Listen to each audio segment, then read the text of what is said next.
பூதாமூர் அரசு குடியிருப்பில் அருள்மிகு கற்பக விநாயகர் கும்பாபிஷேகம். நூற்றுக்கணக்கான பக்தர்கள் தரிசனம்.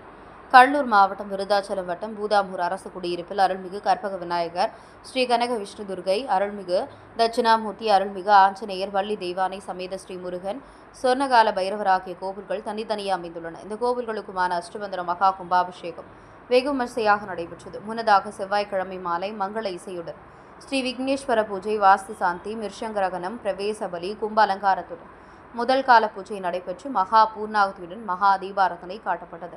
அதனைத் தொடர்ந்து நேற்று காலை 2ஆம் கால யாக பூஜை நடைபெற்று மகா பூர்ணாகுதி அடைந்து கடம் புறப்பாடு நடைபெற்றது. மங்கள வாத்தியங்கள் முழங்க சிவாச்சாரியார்கள் அருள்மிகு கற்பக விநாயகர், ஸ்ரீ கனக விஷ்ணு துர்கை, அருள்மிகு தட்சிணாமூர்த்தி, அருள்மிகு ஆஞ்சநேயர், வள்ளி தெய்வானை சமேத ஸ்ரீ முருகன், சொர்ணகால பைரவர் கோபுர கலசங்களுக்கு புனித நீரூற்று மகா கும்பாபிஷேகம் நடைபெற்றது.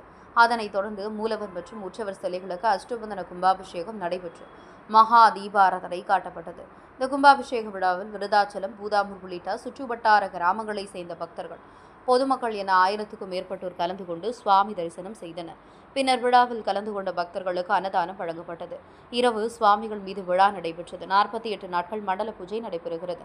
கும்பாபிஷேக ஏற்பாடுகளை காட்டுப்பொருள் கிராம பொதுமக்கள் சிறப்பாக செய்திருந்தனர்.